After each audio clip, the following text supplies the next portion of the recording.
What would you do if the only thing you could afford was a memory everyone else had tried to forget? What if you traded your last dollars not for a home, but for a ruin, a pile of stones that the world had already dismissed as worthless?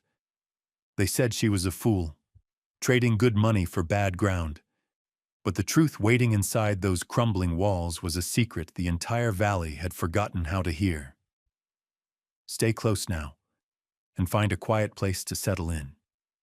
Let us know in the comments where you're watching from tonight, as we tell the story of Ilara Vance and the forgotten ruin on Whisperwind Ridge. Ilara Vance arrived in the town of Redemption Creek with little more than the dust on her coat and a silence that had settled deep in her bones. The wagon she drove was borrowed, the sway-backed mule pulling it was her own, and the grief she carried was a private, heavy stone. It had been 10 years since she'd left this valley, a bride following her husband, Caleb, toward a promise of richer soil in the west. Now she was back, a widow. The rich soil had taken him, claimed by a fever that burned through their small homestead like a prairie fire, leaving nothing but ash and memory. She had sold what little was left, enough for a train ticket east and the purchase of the old mule, Gideon, who seemed to carry a weariness that matched her own. The town hadn't changed. The main street was still a river of dust, flanked by the same false-fronted buildings. The mercantile, the saloon, the land office, the smithy. Faces turned as her wagon creaked past. She saw whispers form on lips that had once wished her well. They saw the tired mule, the worn dress, the absence of the smiling man who had ridden out with her. They saw failure. Ilara kept her eyes fixed forward on the raw blue line of the mountains that cradled the valley. That was the only thing that felt like coming home. Her family was long gone, buried in the small churchyard on the edge of town, leaving her with no anchor but the land itself. Her only stop was to see Jedediah Croft, an old friend of her father's who ran the livery. He was a man made of leather and kindness, his face a map of long years under a hard sun. He took Gideon's reins without a word, his eyes holding a gentle sorrow that needed no explanation. "Heard you were coming back, Ilara," he said, his voice a low rumble. "Heard about Caleb. I'm sorry for it." She just nodded, unable to form the words. The knot in her throat was a constant companion. "You need a place to stay?" he asked, already knowing the answer. "I need a place to own," she replied, her voice rough from disuse. "Something small, something quiet." Jedediah wiped his hands on a rag, his gaze drifting up toward the high ridges that walled in the valley to the north. Not much left that's small or quiet. Silas Blackwood's bought up most everything in the lowlands, consolidating. The name fell like a stone in the dusty air. Blackwood. She remembered him as a boy, loud and boastful, always taking what wasn't his. It seemed some things grew, but never changed. "What about higher up?" she asked. "On the ridges?" Jedediah frowned. "Nothing up there but rock and wind, and the old McCready place, I suppose. Though you can't call it a place anymore, more a pile of stones." He paused. "They call it the Widow's Folly now. Been sitting empty 30 years. No one's wanted it." A memory surfaced, faint and gray, of her father pointing up at a distant chimney stack on the ridge, telling a story about a reclusive old man who talked to plants. A place forgotten. A place no one wanted. It sounded like a mirror of herself. "Is it for sale?" she asked. Jedediah looked at her, really looked at her, and saw the fragile steel beneath the exhaustion. He saw she wasn't looking for comfort. She was looking for a place to make a final stand. "Deeds in the land office. Been there for decades. Sheriff holds it for taxes, costs next to nothing. But Ilara, it's nothing. The ground is thin. The well went dry. The wind'll peel the skin from your bones in winter." "I'll take a look at it," she said, her decision already made. The idea of it, a place of stone and wind, felt right. Soil had betrayed her. It had taken everything. Maybe it was time to build on rock. She thanked Jedediah. Her first real words, spoken with a sliver of newfound purpose. He offered her the use of the wagon for another day, a quiet act of faith in a woman everyone else was ready to write off. As she walked toward the land office, the whispers of the town followed her like ghosts, murmuring about the poor Vance girl, back with nothing, now aiming to buy nothing. She felt their pity and their judgment. But for the first time in months, she also felt the faint, unfamiliar flicker of a path forward, a path leading up, away from the soft, fertile ground that had become her graveyard. The path led to stone. The man in the land office, a clerk with a green visor and ink-stained fingers, peered at her over his spectacles when she stated her purpose. "The McCready place?" he asked, a small, superior smile touching his lips. "Ma'am, are you sure? There's a reason it sat for 30 years. He pulled a dusty ledger from a high shelf, blowing a cloud of neglect from its cover. "Here it is. Lot 74, Whisperwind Ridge. 16 acres, one stone structure, condition, derelict." He ran a finger down the page. "Tax deed. $50. $50 was nearly all she had left in the world.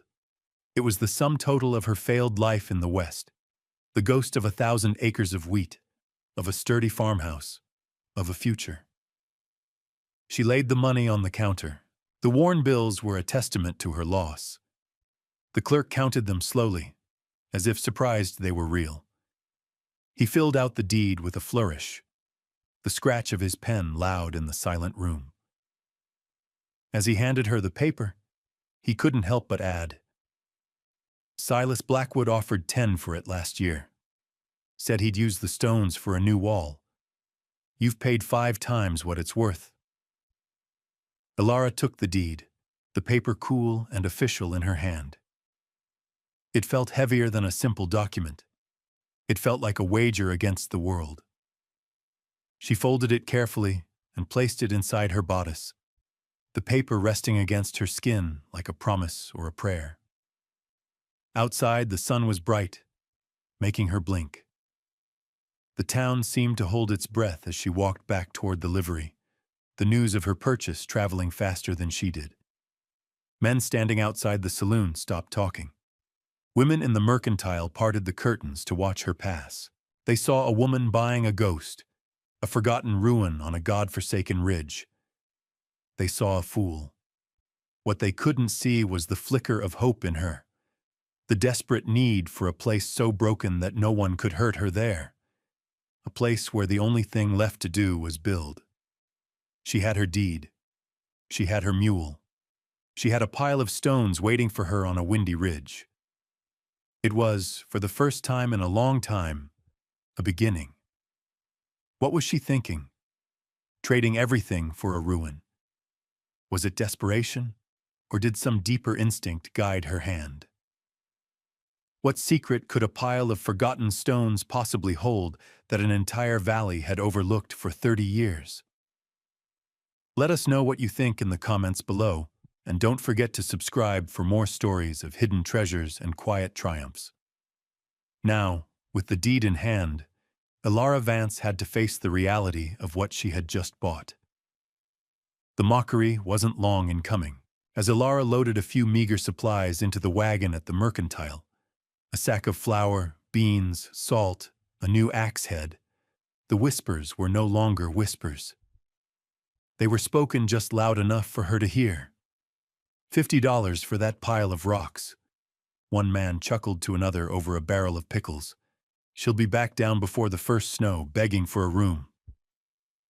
The store owner, a man named Henderson, gave her a look of pity as he tallied her bill.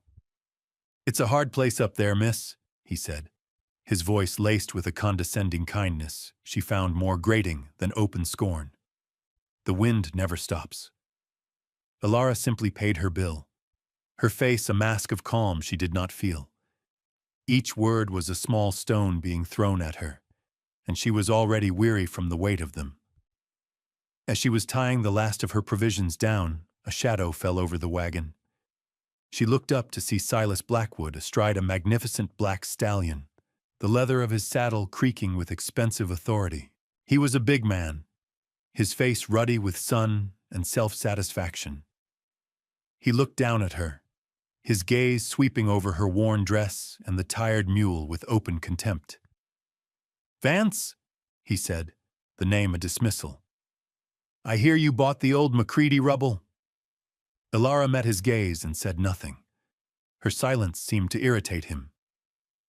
"I offered the county $10 for that plot," he boomed, for the benefit of anyone listening. "Just for the stone. You paid 50. You know what that tells me?" He leaned forward, his voice dropping to a conspiratorial growl. "It tells me you've got more grief than sense. That ridge is useless. The water's gone, the soil's bare. You'll starve or freeze before spring." He smirked. "When you're ready to admit your mistake, I'll give you $5 for the deed. Save you the trouble of climbing down." He expected a response, a protest, an argument, tears. He got none. Ilara finished checking her knot and turned to Gideon, stroking the mule's coarse neck. The animal let out a long, slow breath, as if mirroring her own forced patience. Blackwood's face tightened. Her refusal to engage him was an insult he couldn't quite grasp. With a sharp tug on his reins, he wheeled the stallion around, kicking up a cloud of dust that settled over her and the wagon. "Have fun with your kingdom of rocks, widow," he called over his shoulder, his laughter echoing down the street. She stood there for a moment, the dust settling in her hair, the laughter ringing in her ears. Her hands were clenched into fists at her sides. It would have been so easy to give in, to feel the shame they all wanted her to feel. Instead, a cold, hard anger began to burn away the fog of her grief. They saw a weak, broken woman. She would have to show them something else. As she prepared to climb onto the wagon seat, a soft voice stopped her. "The stone remembers what the soil forgets." Ilara turned. An old woman sat on a bench in the shade of the land office, her face a beautiful, intricate web of wrinkles. She was wrapped in a dark blanket, though the day was warm. Ilara recognized her as Alma, a native woman who lived alone in the foothills and rarely came to town. Her eyes were dark and clear, and they looked at Ilara not with pity, but with a strange, knowing intensity. "I'm sorry?" Ilara asked, stepping closer. Alma did not repeat herself. She simply gave a slow, deliberate nod toward the high northern ridge. "Some roots don't need water," she said, her voice like the rustle of dry leaves. "They need stone." And then she looked away, her gaze fixed on something far beyond the dusty street, her audience with Ilara clearly over. The words made no sense, yet they settled in Ilara's mind, feeling less like a riddle and more like a blessing. The stone remembers. It was the second time she'd heard an idea like that. First from her father's ghost memory, now from this woman. Shaking her head, as if to clear it, Ilara climbed onto the wagon. She clucked to Gideon, and the old mule leaned into his harness. The wagon groaned and began to roll, leaving the town, its scorn, and its strange, cryptic prophecy behind. The road ahead led up. The journey to Whisperwind Ridge was a slow, arduous climb. The road, little more than a pair of rutted tracks, quickly left the fertile valley floor behind, winding its way up through sparse pine and juniper. The air grew thinner, cooler. The sounds of the town faded, replaced by the creak of the wagon wheels, the plodding rhythm of Gideon's hooves, and the rising voice of the wind. It was a constant, pressing thing, this wind. It streamed through the pines with a mournful sigh, tugged at the canvas cover of the wagon, and whipped loose strands of hair across Ilara's face. Henderson had been right. The wind never stopped.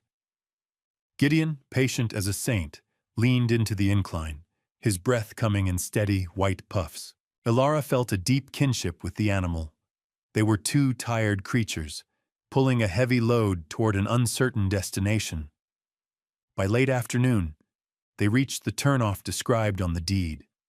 It was barely a path, overgrown with sage and thistle. She had to get down twice to drag fallen branches out of the way. The wagon jolted and swayed over the uneven ground, and Ilara held the reins tight, her knuckles white. The ridge was higher than she'd thought, a spine of granite thrusting up toward the sky. The sun was beginning to dip toward the western mountains, casting long, distorted shadows that made the landscape feel alien and alive. Finally, through a stand of gnarled, wind-stunted pines, she saw it, the ruin. It was less a cabin and more a suggestion of one.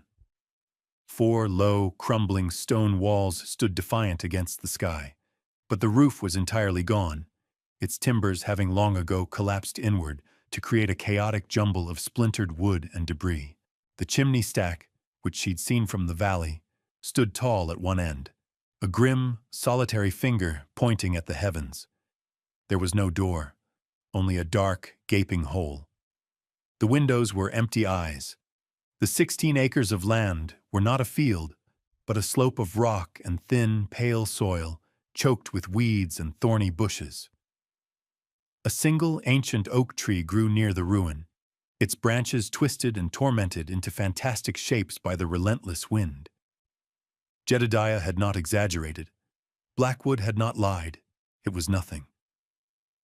A wave of despair, cold and sharp, washed over Ilara.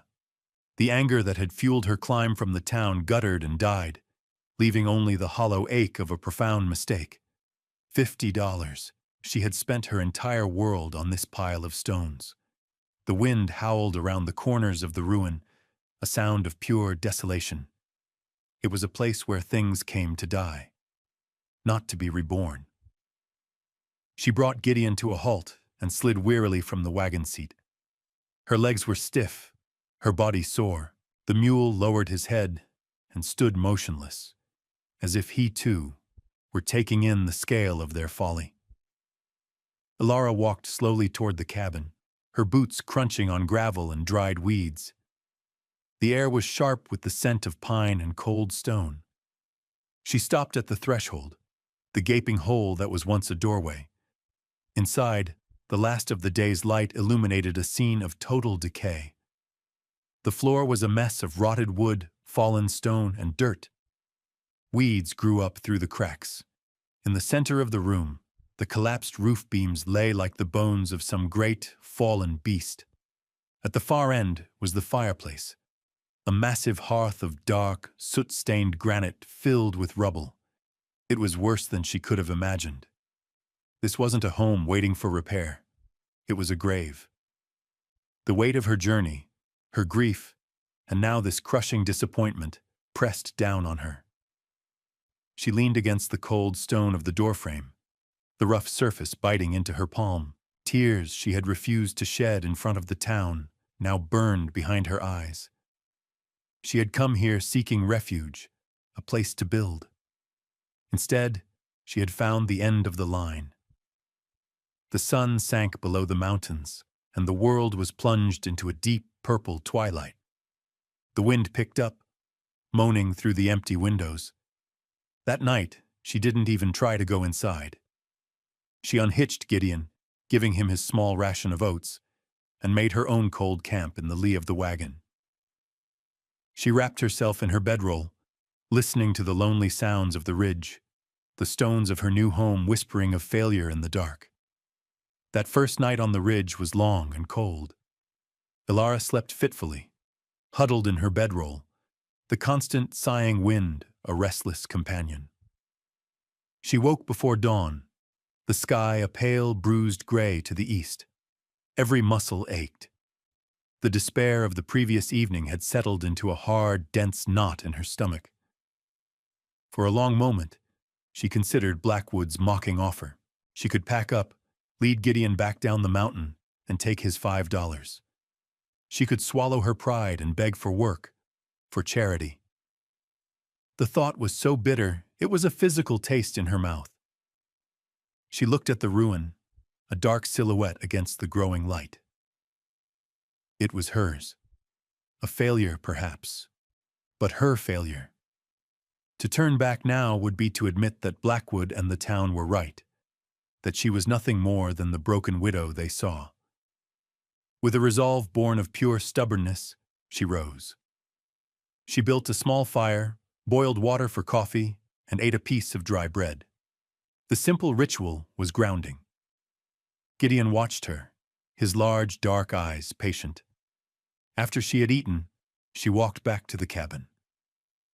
In the clear, unforgiving light of morning, it looked even more hopeless. But today, she would not be defeated by the sight of it. Today, she would work. She had to start somewhere. The roof seemed impossible, the walls unstable. The floor was the only place to begin. She took her new axe, a pry bar, and a heavy pair of work gloves from the wagon. Her plan was simple. Clear the debris. Pull out the rotten timbers. Haul away the fallen stones. Get down to whatever was left of the original floor. It was brutal, punishing labor. The collapsed roof timbers were heavy and tangled, wedged together in a chaotic mess.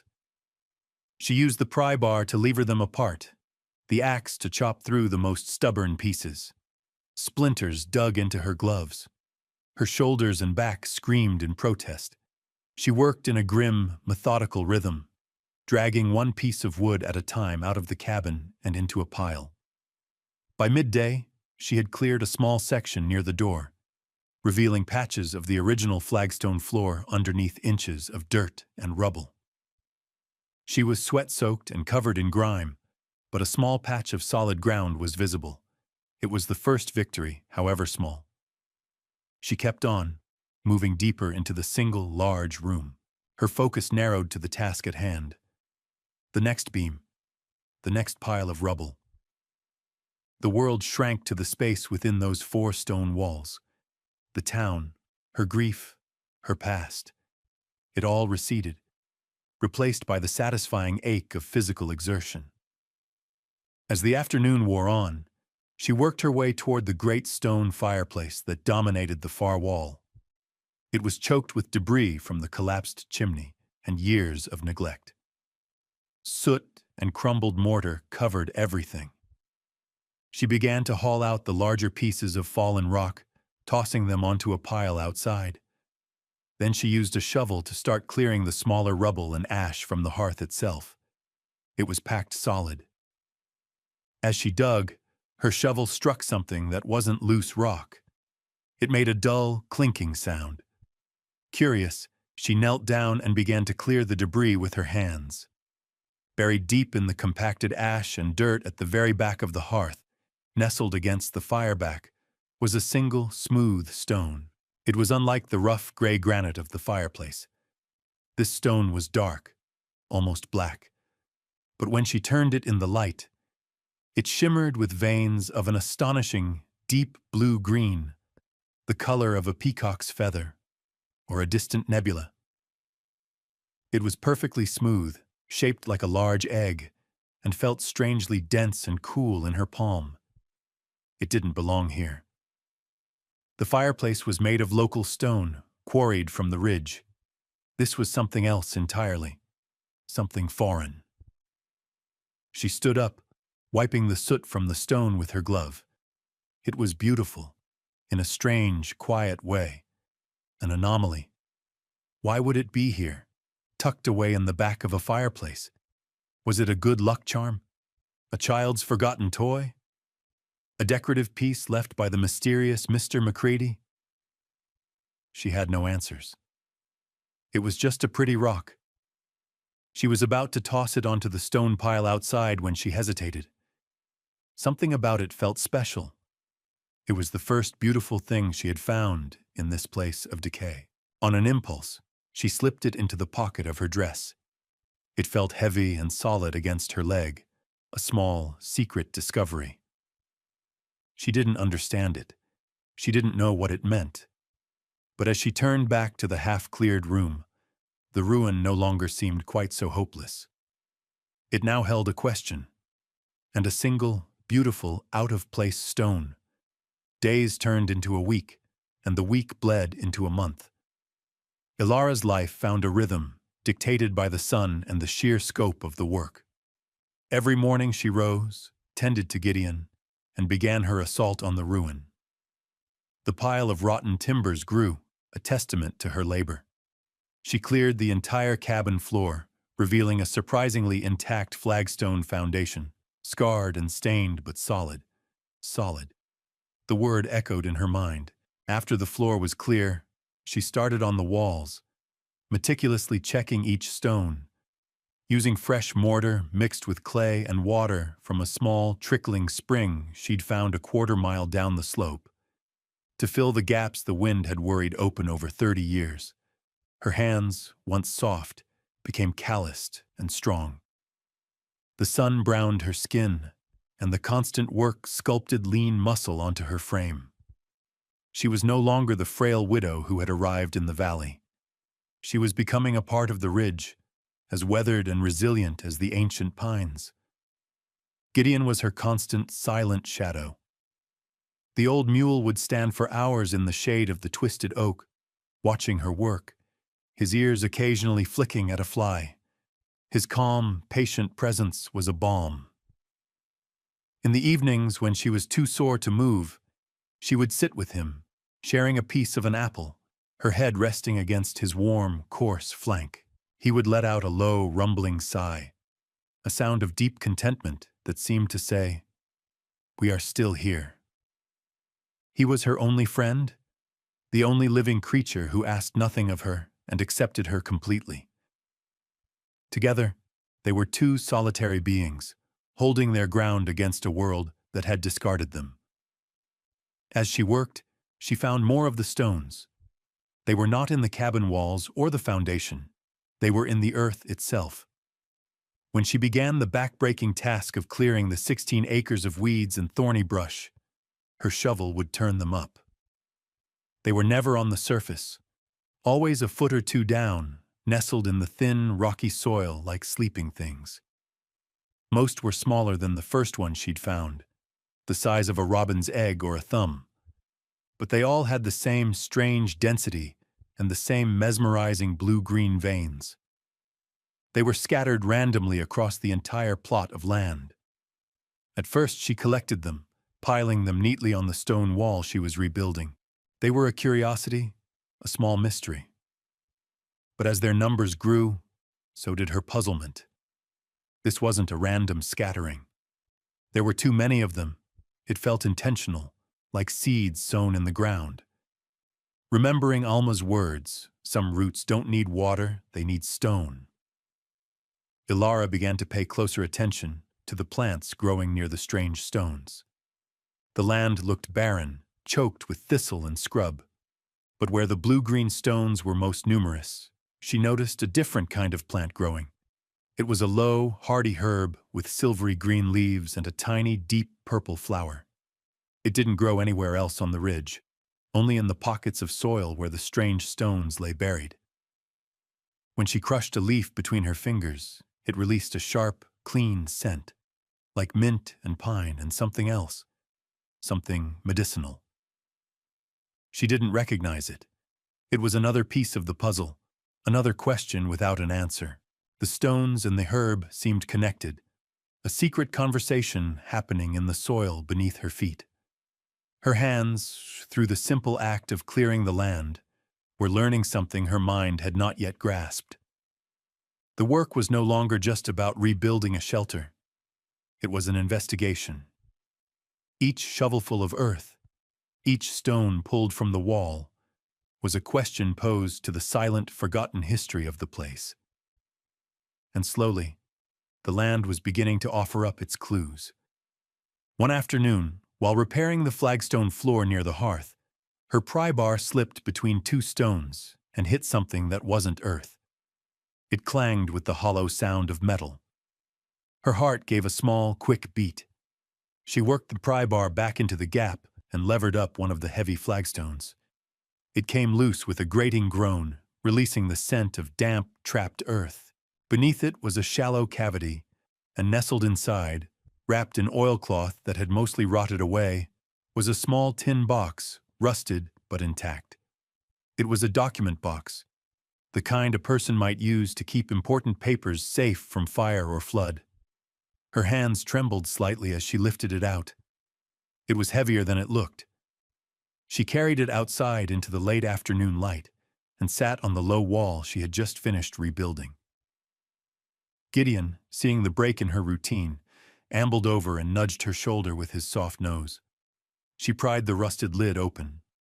Inside, preserved in the dry, sealed environment, was a leather-bound journal, a stack of letters tied with a faded ribbon, and several small, meticulously labeled paper packets. She picked up the journal first. The leather was stiff, the pages brittle. On the first page, in a neat, elegant script, was a name: Alistair Macready, botanist. Year of our Lord, 1851. Alistair Macready, the man her father had called a hermit who talked to plants. He was a botanist, a scientist. Ilara opened the journal and began to read. The world around her, the wind, the setting sun, the patient mule, faded away. She was transported back 30 years into the mind of the man who had built this place. He was not a hermit. He was a researcher. He had come to this valley not for gold or land, but for its unique geology. The journal was filled with detailed observations, sketches of rock formations, and complex chemical notations. He wrote of his search for a specific, rare mineral composite he called Petra caerulea, or the blue stone.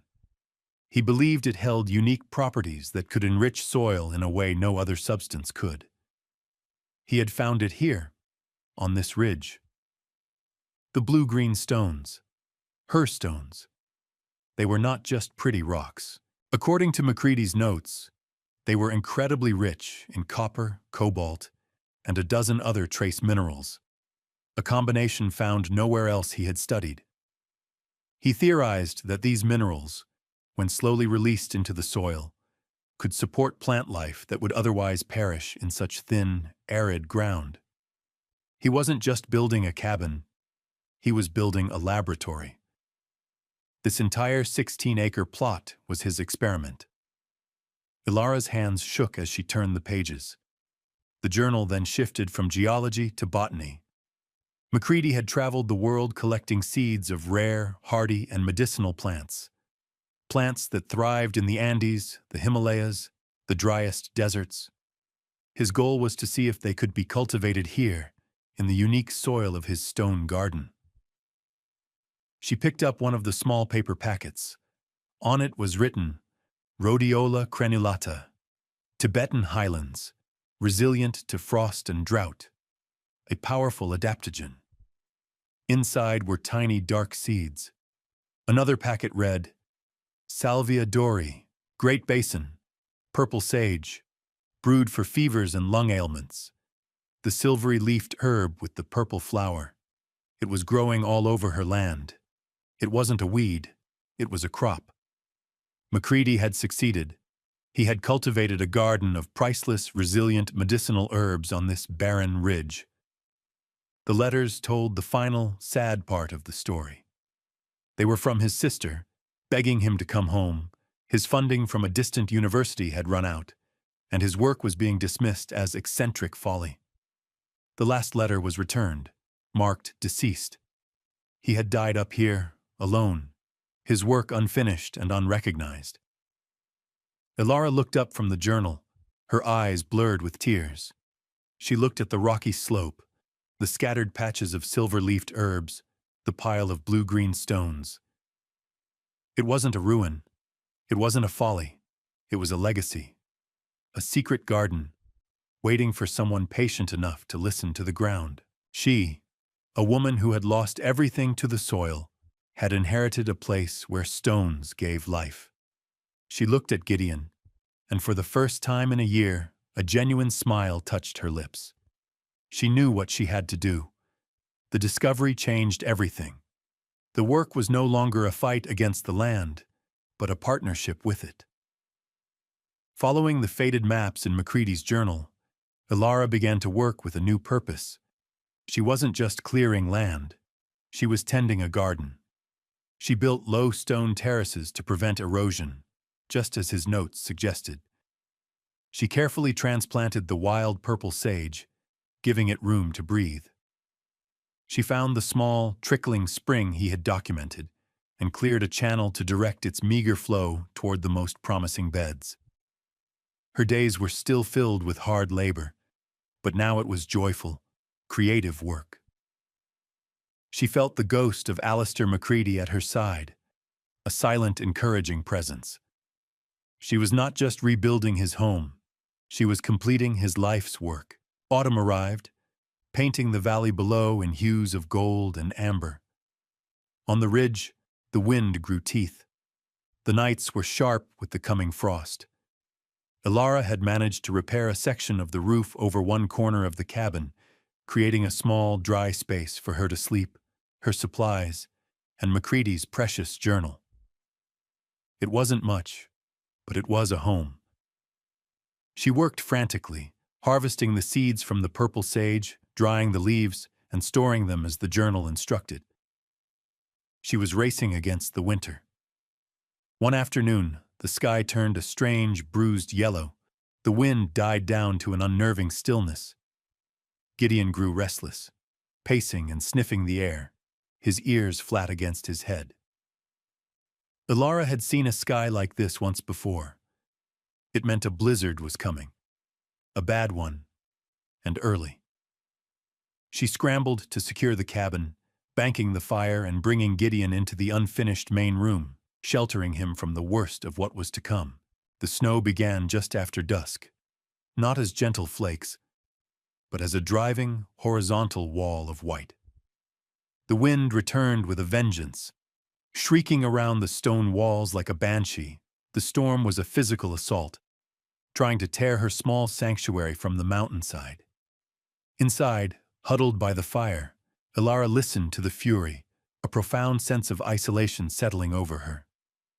She was utterly alone, trapped on the ridge. Sometime deep in the night, over the roar of the wind, she heard a new sound, a desperate human shout. She grabbed her lantern and fought her way to the doorway, shielding the flame with her body. Through the blinding curtain of snow, she saw a faint, bobbing light far down the trail. Another shout, weaker this time. Someone was out there. Without a second thought for her own safety, she pulled on her heaviest coat, wrapped a rope around her waist, tied the other end to a support beam inside the cabin, and stepped out into the blizzard. The cold was shocking, a physical blow that stole her breath. The wind tore at her, and the snow blinded her. Following the faint cries, she fought her way down the path, the rope her only lifeline back to the cabin. She found them 100 yards down the slope. A family, a man, a woman, and 2 small children, huddled against the side of their broken wagon, one of its wheels shattered in a ditch. They were settlers, their clothes thin, their faces blue with cold. The man was trying to shield his family with his own body, but he was fading. "Help," he croaked, his voice barely a whisper. "I have shelter," Ilara yelled over the wind. "Come with me." With immense effort, she helped the man get his wife and children to their feet. The woman was coughing, a deep rattling sound in her chest, and the youngest child was frighteningly still. Leaning on each other, a small, desperate train of humanity, they followed Ilara's rope back through the screaming storm. Getting them into the cabin was a final, desperate struggle against the wind. Inside, the warmth of the fire was a shock. The family collapsed onto the floor, shivering uncontrollably. The woman, whose name was Sarah, was consumed by a feverish cough. Her breathing was shallow and ragged. Pneumonia, Ilara thought with a sinking heart. The town doctor was a day's ride away in good weather. In this storm, he might as well be on the moon. Panic threatened to overwhelm her. Then her eyes fell on the tin box. Macready's journal. Salvia Dori. brewed for fevers and lung ailments. She went to her small store of dried herbs, the purple sage she had so carefully harvested. Her hands steady now, she followed the botanist's instructions, crushing the leaves and steeping them in hot water from the kettle on the fire. The scent, clean and sharp, filled the small room. She held the warm cup to Sarah's lips. "Drink this," she commanded gently. "It will help you breathe." The woman drank, her husband watching with helpless fear in his eyes. Ilara had chosen. She had committed not just to the cabin, not just to the garden, but to the knowledge that had been hidden here. In the heart of the storm, in her kingdom of rocks, she was sheltering strangers, fighting for a life with the forgotten wisdom of a ghost. The blizzard raged for 2 days and 2 nights, burying the ridge in a deep blanket of white. Inside the small, fire-lit corner of the cabin, Ilara tended to the stranded family. She brewed the purple sage tea for Sarah every few hours, the sharp, medicinal steam a constant presence in the air. She shared her meager stores of food, stew made from beans and dried vegetables, flatbread cooked on a hot stone by the fire. Slowly, miraculously, Sarah's fever began to recede. The rattling in her chest eased, and her breathing grew deeper, more regular. The children, wrapped in Ilara's spare blankets, regained their warmth and their spirit. The man, Thomas, watched Ilara with a look of quiet awe, his initial fear replaced by a profound, unspoken gratitude. He saw not a strange recluse, but a savior. He saw the strength in her hands, the calm in her eyes, the quiet competence with which she moved about her stone shelter. When the storm finally broke on the 3rd morning, the world was transformed. The sun shone on a landscape of pristine, silent white. The valley below was hidden under a sea of clouds. It was as if the ridge were an island in the sky. Thomas, his strength returned, helped Ilara dig a path out of the cabin. "We owe you our lives," he said, his voice thick with emotion. "I don't know how we can ever repay you." "There's nothing to repay," Ilara said simply.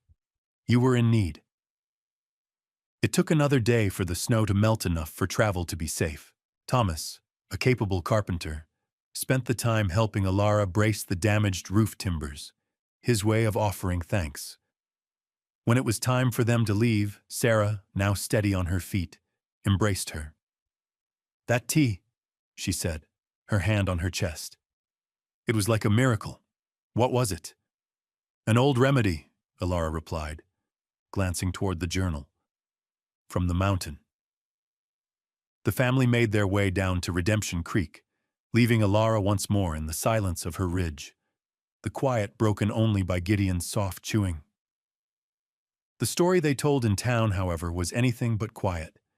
They spoke of a blizzard that nearly took them, a broken wagon, and the woman on Whisperwind Ridge who had saved them. They told of her stone cabin, a sanctuary in the storm, and of a miraculous herb that had cured a deadly lung fever. The townspeople, who had mocked Ilara for her folly, listened in stunned silence. The laughter died in their throats. A week later, a rider made his way up the winding path to the ridge. It was Dr. Adams, the town's physician, a thoughtful, educated man in his 50s. He found Ilara tending her terraced beds, clearing away the last of the snow. "Miss Vance," he said, dismounting, "I heard a remarkable story in town, about the Sawyer family." Ilara nodded, wiping her hands on her apron. "They were caught in the storm." "They said you treated Mrs. Sawyer's pneumonia with an herb," he said, his eyes full of professional curiosity. "May I ask what it was?"